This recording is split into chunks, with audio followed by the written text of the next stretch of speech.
Greetings, and thank you for joining us. My name is Mathieu Gregoire with the Stuart Collection of Sculpture. We're here today to talk about Ian Hamilton Finlay's work, which was commissioned for the Stuart Collection in 1987. It's titled UNDA, U-N-D-A. With us is Nina Mamikunian. She's the curator for the Archive for New Poetry in Special Collections and Archives at the UCSD Library. She's also librarian for literature and for theater and dance. She studied literature and writing at Brown University and Indiana University and library science at UCLA. Welcome, Nina. And we have also Mary Beebe, who is, of course, the director of the Stuart Collection. Mary, maybe you could start us off by telling us about Ian Finlay and your first encounters with him, how he came to be commissioned, and the whole story of his entrance into the Stuart Collection. Well, Ian's name came up with the advisory board when we were talking about potential artists, because he works with language in the landscape. He's an eccentric, quite wonderful artist. So they all said, good luck in getting through to him, because he's known to be very much a recluse, and he doesn't leave his home in outside of Edinburgh. Little Sparta called one of the curators at the Tate and said, did he know how to get in touch with Ian? And he too said, yes, here's his phone number, but good luck. So anyway, I called Ian, and he said, give me a wee ring in the morning. I shouldn't do that, but so I called him in the morning, and he thought about it, and he said, okay, I could come up there and come out to Little Sparta. So I flew to Edinburgh and went to Little Sparta, an extraordinary place. It's a farm that he and his then wife took over and then turned into kind of a landscape of works. Every detail was like there was a watering can that was painted with a rose is a rose is a rose. Anyway, we had lunch and wandered around together, and then I wandered around more on my own and was blown away. So he said he would think about something for the Stuart Collection. He does not leave his home, so Sue, his wife, came to the campus and looked around with his eyes, chose a spot looking out over the ocean. You only see a bit of the ocean from this site at Third College. You know that the ocean's out there.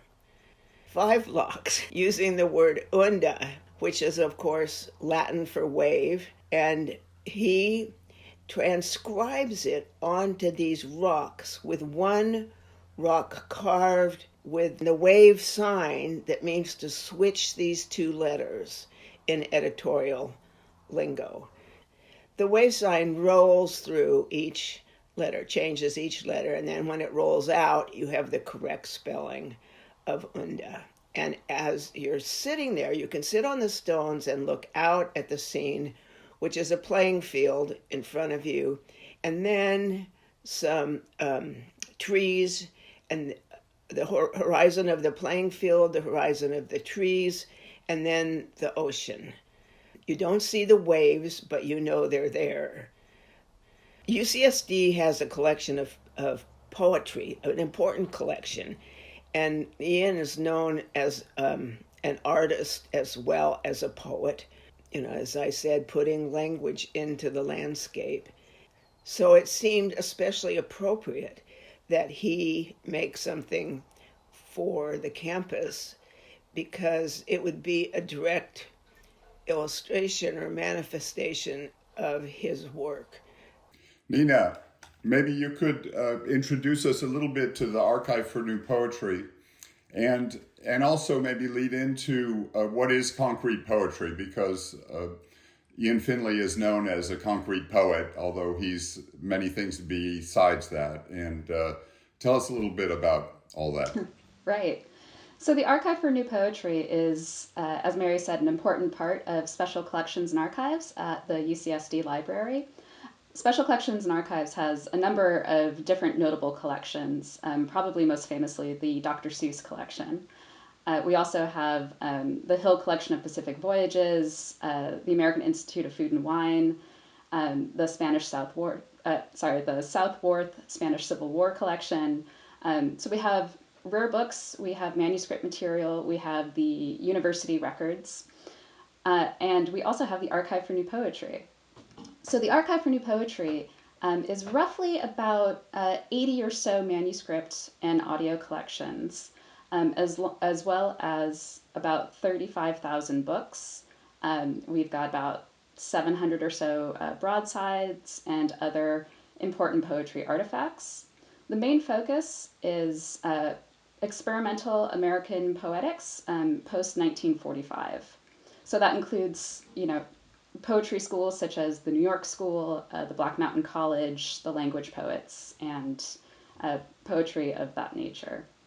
What's really exciting about the Archive for New Poetry and the poets that we collect is the extensive network that these poets had with each other, and all of the correspondence between them, and all of the books and poems that they would exchange. So while we don't have the biggest collection of concrete poetry, we do have a sampling of kind of the important concrete poets that were emerging in the 1950s and 1960s. So Ian Hamilton Finlay was one of those poets. He started off his literary career writing short stories and what might be considered a little bit more traditional poetry, although I think one could argue that. And it was in the 1950s and 60s that he really turned to concrete poetry. So to talk about concrete poetry, there are a couple of important figures that we have to kind of talk about first. And these are all these people are kind of in conversation with each other. So to start, I'd like to talk about the Brazilian poets. And my Portuguese is not very good, so my apologies to any viewers who do speak Portuguese and just, grimace at my pronunciation. But the Noigandres group in São Paulo. So that consisted of Augusto de Campos, Oraldo de Campos, and Decio Pignatari. And they formed this group that really focused on kind of taking poetry away from the line, taking it away from verse, and really focusing on the word and the letters as the basic unit of poetry. And so they play around with typography and color and arrangement to create a poem, rather than using a line of verse. Similarly, we have Ewan Gomringer, who was a Bolivian who lived in Switzerland. And I think it was about 1954, he talked about, instead of writing poems, he wanted to do constellations. And his manifesto is called From Line to Constellation. He felt that it was the simplest kind of configuration that he could do, that basic unit of the word. And it's all about entering in this constellation of words to create meaning. So it's about the sound of the words, it's about the visual form of the words, it's about the kind of the semantical charge that a word might have. And then we have Ian Hamilton Finlay, who started in this vein similarly in the 1950s and 60s. And what he wanted to do, and I absolutely love that he thought about it this way, was that he wanted to have a model of order with words and letters that was set in a space filled with doubt. And I think that's a really interesting way to kind of enter concrete poetry, because a lot of people look at concrete poetry and they say, I don't get it, I don't know what this is about. And I think that's one of the points. It's a lot of doubt into a concrete poem, because there are so many multiple ways to read it. And that's the point of it. It really disrupts this notion that we have to read from left to right or right to left. It's really prismatic. The letters can be scattered across a page. They can go in a certain order going this way and a certain order going that way, and you can read them up and down and across. You can read them any which way, and there's a multitude of readings that you can do. He said that he wanted his poems to be simple objects, no more complex than a potato, which I think is just, again, just a really wonderful way to think about what he's doing with these very kind of abstract concepts of language and understanding. And he must have been one of the first to actually sort of literally objectify his poems, right? To put them in the landscape, which seems like perfectly consistent with the idea of reading them right side up and upside down and forwards and backwards and everything else, because it puts you in the world of unlimited possible contexts. Mary, maybe you could talk a little more about Little Sparta. It was such a magical place. I visited there twice. We should mention that it's still there, that people can still visit. And it's just a kind of magical wonderland of letters and stone and trees and gardens. And maybe you could describe it a little more, what it's like to walk through there. Well, you run into things like near a pond, there is a sign. It says, "See Poussin, hear Lorraine." So you get the visual and the sound and all of that brought into one piece. There's a nuclear sail, right? And a lot of his imagery and a lot of the objects that you sort of discover throughout the garden have references to war and violence, right? Little Sparta is about war, and a lot of that classic war imagery or war writing does come into his work. A lot of what he would do is to juxtapose two seemingly opposite words with each other and create meaning within those words. So the fact that you have a lot of war imagery and symbolism juxtaposed against a natural environment, you can see that early on in his poetry as well. One of his phrases is wildflower, a mean term between revolution and virtue. So you've got the war, but the virtue and and wildflower.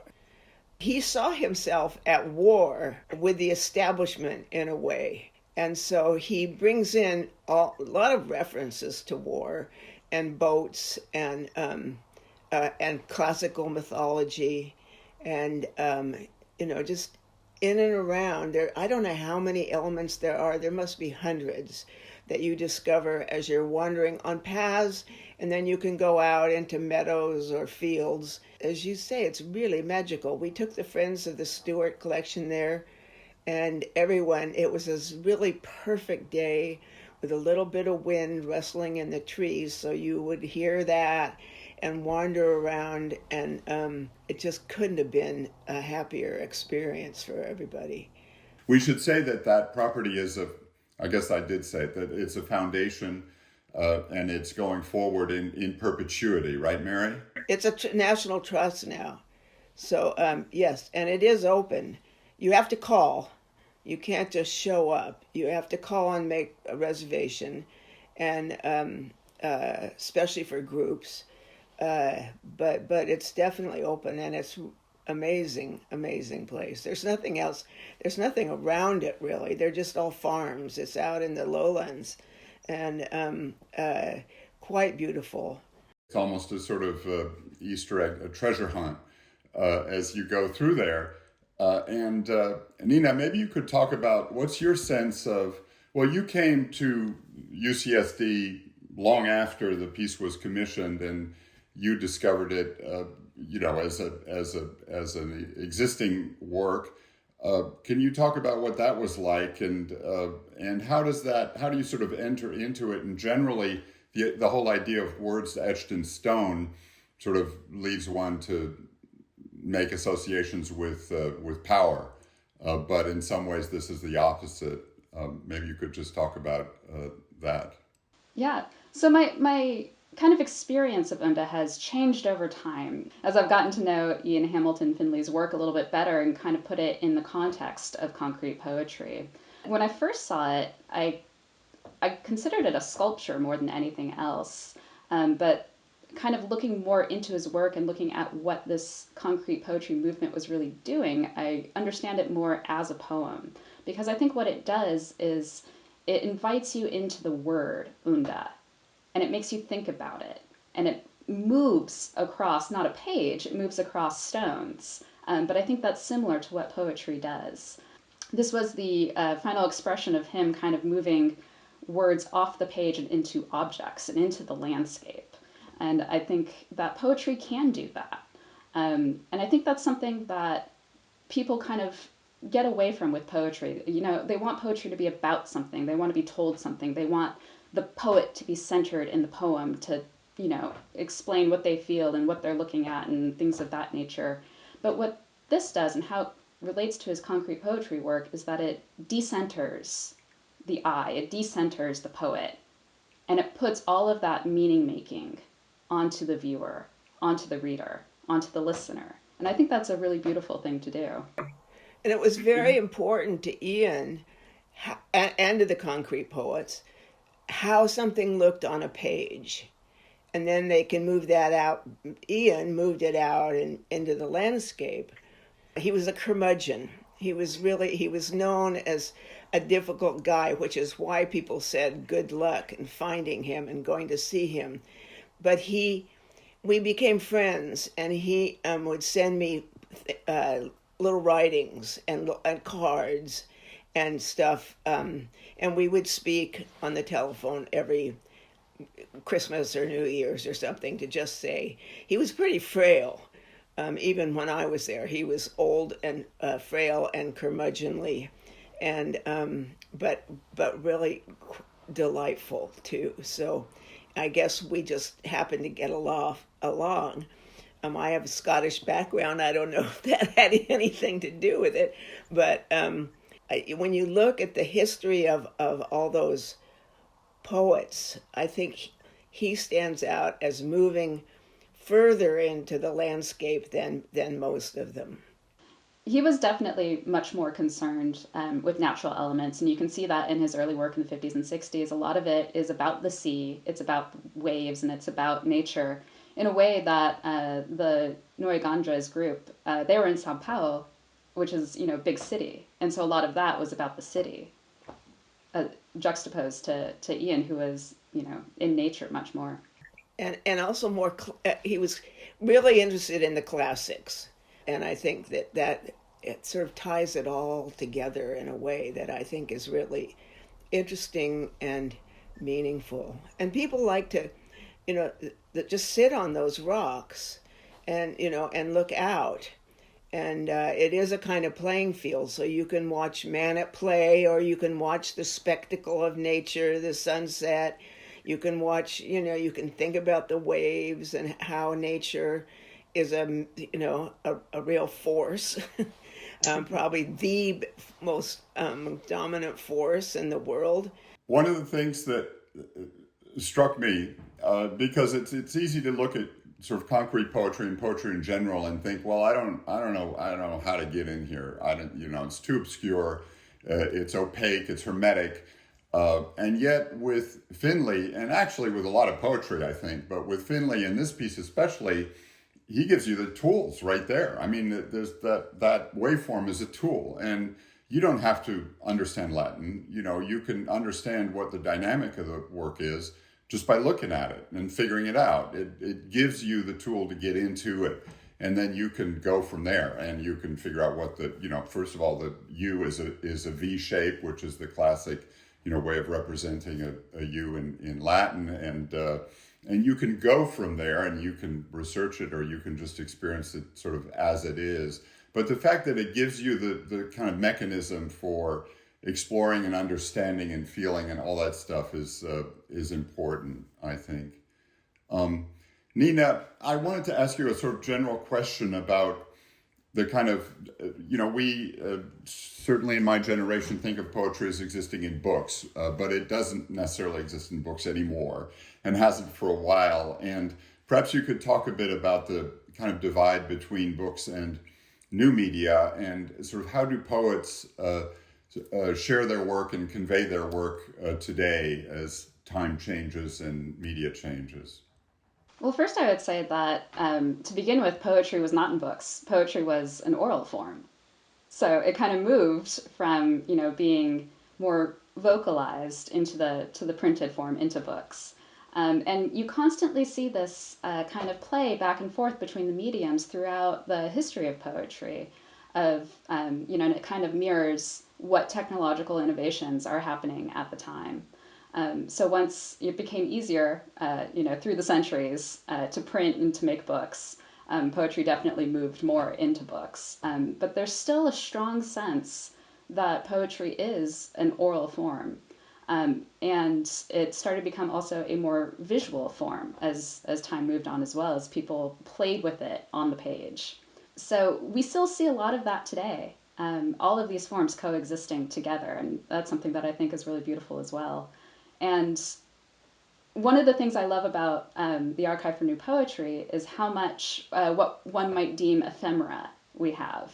So poetry not in books, but poetry on postcards, and poetry in letters, and calendars that were made with poetry, and all of the visual poetry that we have. We have a lot of audio recordings of poetry. So we see, right through from the 1960s up until today, we still have a lot of audio poetry happening, which I think is really exciting. Of course, the printed word is not dead. It will never die. And as we move into more digital forms, poetry has been taking some interesting turns as well. So what we have are poems that work very well on the page, that also work very well on a screen. So we have kind of the substitution of the screen for the page. But poetry as a printed form is still very, very important. And I'm seeing that a lot in kind of the networks that I'm in, the way that people share their poetry or share a poem that they love. I see a lot of posts on social media of people literally taking a picture of the page that they're reading to talk about how much they love a poem. Even if that poem exists on a website somewhere, they're not sending a link, they're not doing a screenshot, they're doing a picture of the book itself. So I think that the printed form, I think, is still something that a lot of people definitely enjoy and sometimes prefer for poetry. And then at the same time, we have poets really taking advantage of new technology and coming up with more ways to enhance their poetry through digital forms. And this kind of mirrors a lot of what happened in concrete poetry. What concrete poetry did was that it played with typography, and it played with the space on the page. But again, that's a very static form. Once it's set in on the page, unless you're physically moving it, it's on the page.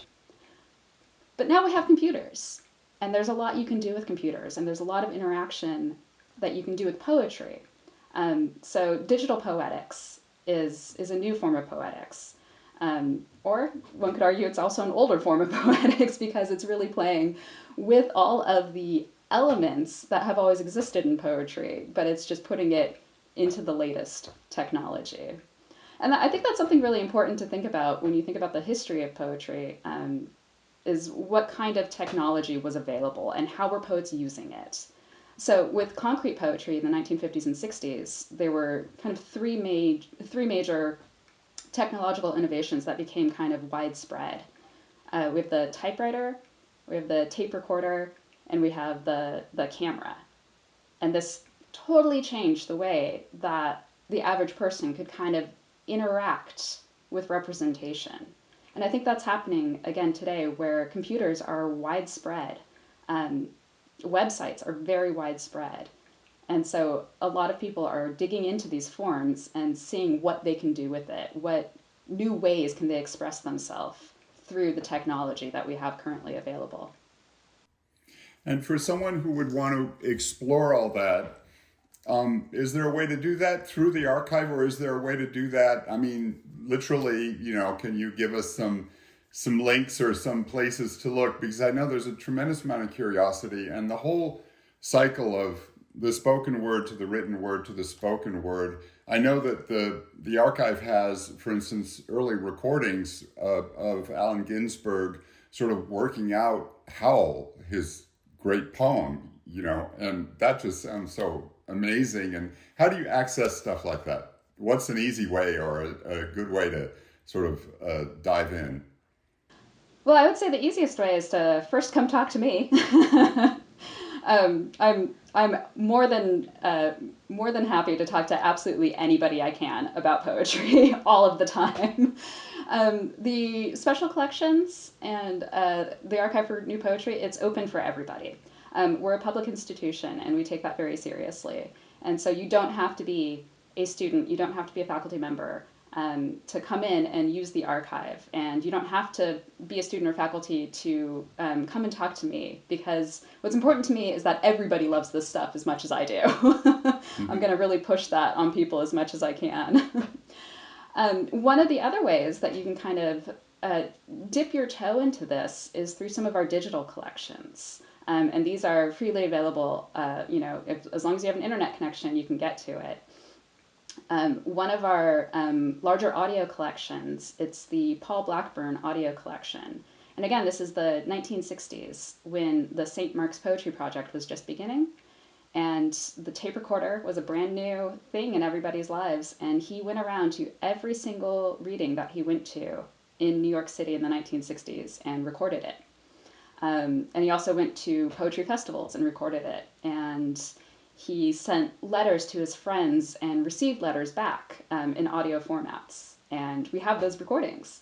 And a couple of years ago, we digitized the recordings. And for those that we had the copyright permissions to, we put up online to make freely available to everybody, which is really exciting.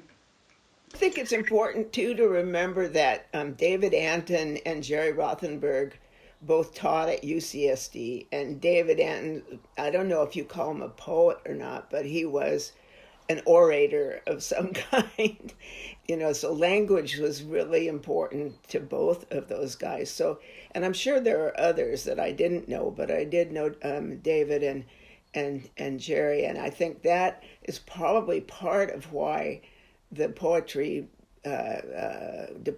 poetry archives are so good. Yeah, and I mean, David was in the Viz Arts department. I believe Jerry Rothenberg was in literature, and they were a sort of beautiful crossover. And there were other extraordinary people in literature. Fanny Howe taught at UCSD. Ray Armentrout has taught there for years and still makes appearances and readings. And so there's a real resource and background in poetry at UCSD. Mary, getting back to Ian Finlay, I wondered if you could talk about where you find it is such a sort of contrast architecturally, because what used to be called Third College and is now Marshall College is basically a series of low, inexpensive, to put it charitably, stucco buildings, and it's a very temporary kind of situation in the span of architecture, and clearly with the redevelopment of the campus, it's going to change eventually. And so what is important about the site? What are the contrasts between the work itself and the architecture that surrounds it? And what is important in the future if the work is ever moved? Because, and I'll digress just for a minute, the piece is made of what's sort of called Scottish limestone. It's gitting, right? And it was carved by this colleague of Ian's, Nicholas Sloan, and his colleagues were really important in the fabrication of his work. But it's this very classical material, and yet in the whole scheme of the Stuart Collection, it was probably the easiest thing to ever install. We just got them delivered and plopped them down, and there they have sat for something like 30 years. But maybe you could just talk about the site, the future of the site, the possible futures of the site, and all of that. Well, one of the things is that it connects with the ocean visually, and I think that, and of course, as I said before, you have these horizons of the playing field, which we understand, at least at the moment, is destined to be in the long-range plans of the university. It will continue to be a playing field, but that can all change. The university is building so many buildings, but they have to maintain some outdoor areas, open areas for play, for tennis and frisbee, and those kind of things. So hopefully, we planted those trees around, pine trees just around that, so it would feel kind of sheltered, not too sheltered, but a little bit sheltered. And the way to sit on them is, or view them, is from behind and with that whole view of the field and the trees, and it sort of takes you beyond the university in a very poetic way by going out and beyond. And I think that's important. Now, the buildings around it, as you say, are minimal. So that's a contrast with all things classical in a way. They sort of sit there contemplating themselves, and you find students sitting on them. Once some students said to me, well, can we just sit on them? I was trying to talk about it a little bit, and they said, can we just sit on them and drink beer? And I said, sure, and you might think about undulating while you're doing that. So the connecting it to the language and to what's going on, the whole scene is part of the work. It's not just the stones. It's really a part of the work that is, we hope, will be maintained for, as long as Stuart Collection is around, which we hope is forever, whatever that is. Let me ask you this, to both of you. UCSD is a place that's really academically sort of dominated by the sciences and engineering. And how do you talk about art, and how is art perceived, and how is art sort of find its way into the world of someone, say, in the social sciences, an economist, which the economics department surrounds the area there, or a scientist or an engineer? Maybe start with Nina to talk about that. I think there's a lot of similarities between the sciences and the humanities and arts, more so than people give credit to. And in a lot of ways, and understandably, there are these divides on campus in terms of, what major you are, what college you're in, kind of these things. But I really believe that the arts and poetry is for everybody. And there's something that Finlay said that I do love a lot. He said he wanted his works to be simple on top, but full of hidden life. And I think that is really a beautiful way to think about all of the work that is going on at the university. If you think about the work being done at Scripps, looking out over this beautiful ocean, but think about all of the life underneath it. And if you think about geology, all of the life that's hidden in these rocks. And I think that's true of all of the sciences, engineering and mathematics and everything like that. And I think more than anything, I think people need poetry because it puts humanity back into these problems. And I think one of the things that's happening right now in poetry is there's been a turn towards looking at eco-poetics. And there's a number of different ways to think about eco-poetics, but one of them is thinking about how humans interact with the environment. So you might say that it's environmental poetry, but it's less about the pastoral, it's less about the sublime beauty of nature on its own, and it's more about how people interact with it. What is our role in nature? What have we done to nature? What has nature done to us? And I think that's central, is really the fact that there is humanity at the very core of everything that we do. And I think poetry is a really wonderful way to kind of step back and remember that. Oh, that's great. I love the fact that one of the engineers at the Jacobs School of Engineering wrote a poem that he's quite proud of about the Dohosa house. So he gave us this poem, and we have put it in the house, actually, in a beautiful frame. And just the fact that engineers are inspired to write poetry means really backs up what you're saying. And I think a lot of people at UCSD, a lot of non-art people encountering these works every day on the campus has got to budge something in their imagination, or move them in some way, sometimes I suppose negatively. But that's good too, because then you have to think about why you don't like something. And I always say it's not really about what you like, whether you like it or not. It's a question of how you respond and why. We're not trying to decorate the campus in a cosmetic way.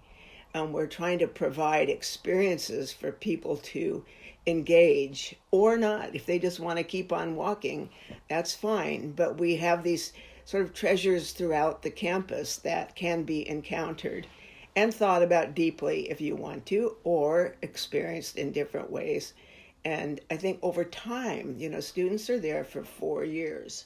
Over the 4 years, they'll have different experiences, and we, hopefully we're making bold images that are memorable, or maybe not bold, but memorable images. Like whatever you think of the Bob Irwin fence, it is a memorable experience to walk through it.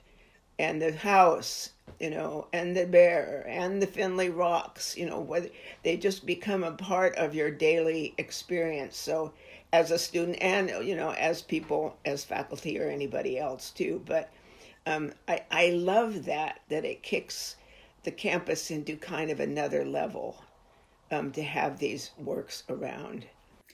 Yeah, Kiki Smith said that we need more and more and more stuff around us that is inexplicable, that we just don't get a perfect read on.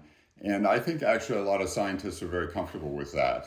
Scientists deal with the inexplicable or things that are not fully understood all the time. And I think we found even at other places like UC San Francisco, which is a complete life science institution, that scientists are actually quite comfortable with art in many ways. And that's been a sort of a wonderful thing to see, that it's not just something that, conveys ideas to the sort of inside baseball, to the initiated, but it's wide open for possibilities and for different interpretations. Imaginations are important to everybody, and I think spurring imaginations is what scientists think about. They try to think about the inexplicable, as you said, or the impossible, or what ifs, the what ifs, the what ifs. Mary, I think that's such a great point about the what ifs.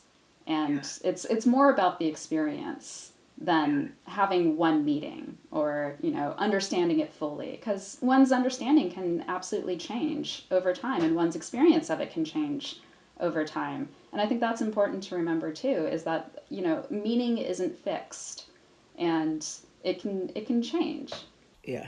I think that's really, really important, Nina, that these things, and that's certainly been my experience, that with art generally, that it may not change, especially if it's an artifact like a painting in a museum, but you always change in relation to it. And so, you see a Manet painting at different times over your entire life, and it's always a different thing. And that's a really important thing about public art, because the Stuart Collection, its environment changes and changes it. And that's what artists do when they get into that game of working out in the landscape and in public spaces, is they subject their work to constant change in this way, even though it may play with and deal with permanence. And certainly that Ian Finlay does that too. I want to thank you both very much. It's been a sort of wide-ranging conversation, and it's been great to go back and talk about these older works, and works that tend to sometimes get lost in the world of new construction, and that are still there and always will be, and will always change as we go forward. So Mary, thank you, and Nina, thank you so much for joining us. And thank you, Matthew. Yeah, thank you. It's been a pleasure. Welcome back, Nina and Mary. I just have a couple of things I'd like to mention before we get into some follow-up questions. And the one is that For anyone who has ventured out towards the site of the Ian Finlay, it's now undergoing some renovation, and there's new turf and there are new trees that are going to be planted there in the near future. And we're working with the campus arborist. UCSD has a campus arborist, Mike Hogan, who will be working with us on that. And just related to that, a little shout out to the people who do maintain the grounds at UCSD. It's difficult work, and especially they do it with minimum staffing, and during these times there are very few people around to appreciate it, but we certainly do appreciate it, and it's essential to the functioning of the university, the people at facilities management. I also, in looking at this and sort of exploring the Ian Finlay again, and this gives me an opportunity to sort of plug the new Stuart Collection book, which has within it, and actually the former edition had also a wonderful, quite wonderful interview with Ian Finlay done by Joan Simon, who has interviewed almost all of the artists in the Stuart Collection. And it stands out so much because as a literary figure, one might expect that Ian would be very verbal and have a lot to say about his work, and he has almost nothing to say. Joan Simon does this heroic job of putting out these eloquent questions, which Ian answers in monosyllables. He basically doesn't want to talk about the work. Joan Simon completely understands that. It's evident in the text that she gets it. And it seems really characteristic of so many artists of Ian Finlay's generation that the eloquence is really in the work. It's not in the talking about the work. And it, I think, reinforces what Nina, what you were saying, or quoting Ian as saying about a space filled with doubt, that he just doesn't want to explain, that it's something that you get to figure out. Anyway, here's the first question that came through, and it goes to Mary, I guess. Mary, why do you think Ian Finlay took your call, given his reticence to others? I have no idea. I don't know. I just hope I had a friendly enough voice, or maybe he was feeling more open that day than usual, but I have no idea. I told him I was working on this collection at UCSD and that we were very interested in his work, and I'd love to come talk to him. And, I don't know that he turned people away necessarily when they did that. I don't know anyone else, but I haven't talked to people who just went there and, knocked on the door as I did. Well, maybe that's why, because you were brave enough to do it, and not that many people were. I don't know, but we had a really lovely time. He gave me lunch of split pea soup with salmon. It was cooked by Sue, I'm sure. But anyway, we had a lovely time sitting around the table and talking, and then, as I said, going out and walking around. And then, I thought it was important for me, at least, to just kind of keep in touch with him. And he did keep sending these things, which I've given to the library. But, and they were all beautiful, so I found him to be, really interesting character. And given his reticence, it seems kind of surprising that he actually published a poetry magazine, right, Nina? He did. It was called Poor Old Tired Horse. Went by the acronym POTH, and it's actually it's a line from Robert Creeley. So it was something that he took from one of his friends, with Robert Creeley's blessing.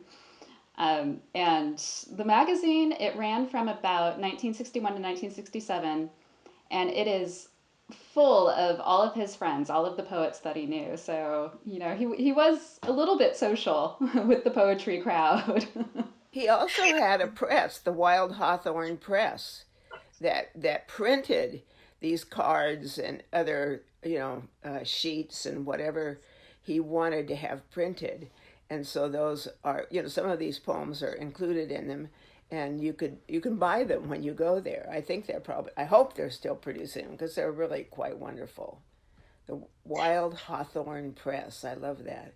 He had a sort of departure from quote unquote concrete poetry, I guess. Was the literature magazine, was the poetry magazine that he put out really about concrete poetry, or was it broader? It was, well, it started off broader. And then by the last issue, I think it's issue number 25, that is filled with just one-word poems. So it was definitely experimental. And you kind of can see, through the years it going more and more experimental. And it was definitely filled with more and more concrete poetry as time went on. Absolutely. Mm-hmm. And there's a question about why he expanded his poetry to the landscape. I mean, that's sort of the core of everything that he did. I don't know if that's answerable in a way, but what do you think about that? What sort of took him out into the landscape? He didn't start in the landscape, and so the whole adventure outwards that way. Where do you think that came from to either of you? Part of it might be this huge farm that they bought and him wanting to work in it.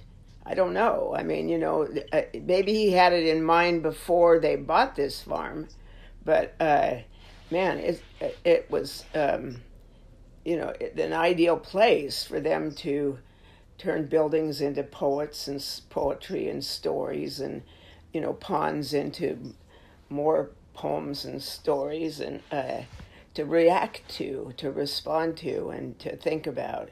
So I don't, other than that, I don't know. He didn't necessarily really always start on the page, too. I think he likened his concrete poetry and was kind of inspired by the toys that he was making around that same period. He was really interested in objects, too. So I think a lot of his landscape poetry is kind of that marriage of object and word together. There's a question about several of the works in the Stuart Collection being text-based, and why is that? And I'll just, I guess, enumerate them. There's Barbara Kruger's piece in the Price Center. There's Bruce Naumann's Neon Vices and Virtues. There's Jenny Holzer. Let's just talk about what the connections might be, the links between Ian Finlay's UNDA and those other works, and why there are several of these pieces that are based on words in one way or another. Well, language is pretty basic in the world, and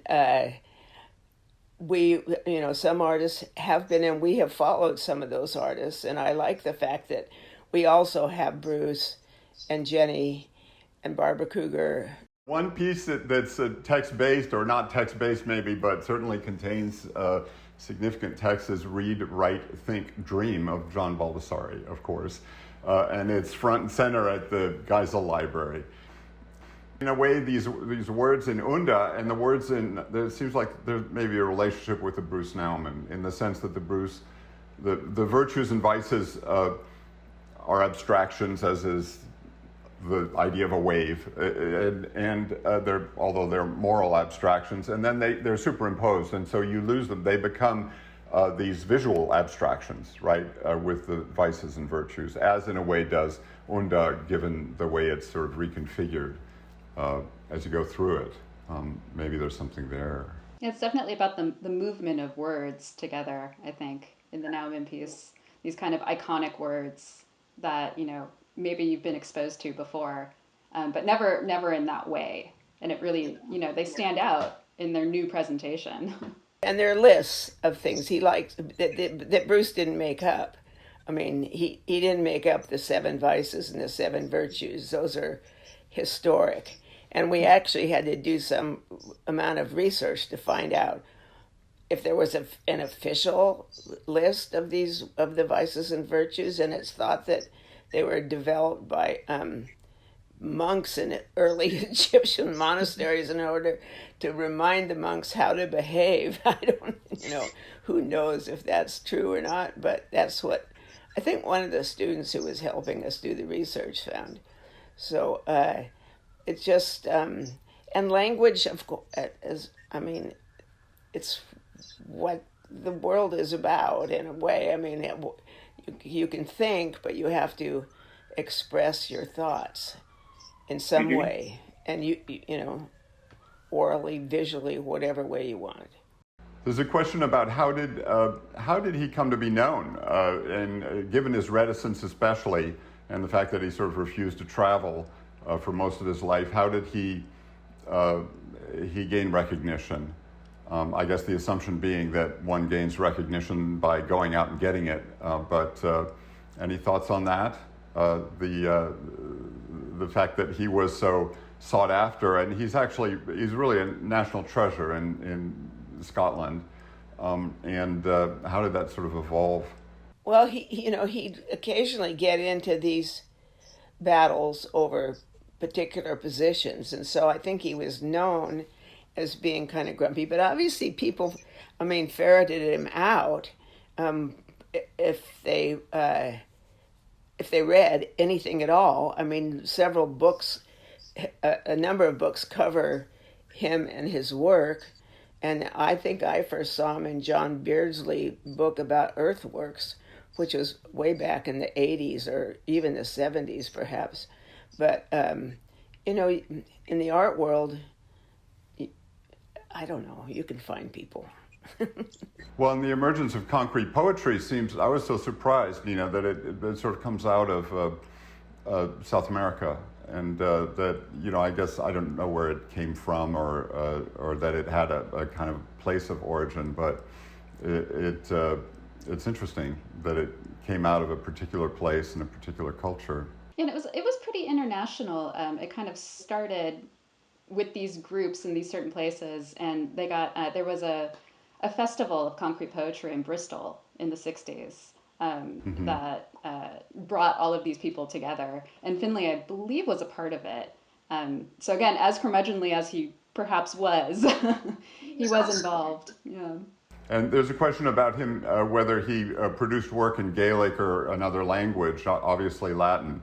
But I don't know about any other languages. Do you? I think French, maybe. Lots of references to the French Revolution. Exactly. That was a big deal for him. So I don't know if he actually spoke French, but I know he quotes it, like Si Poussin, Here Lorraine. Well, there are two French artists who were, and actually Si Poussin and Here Lorraine is, what does that mean? It's... Yeah, Lorraine's poetry is different than, or his paintings are...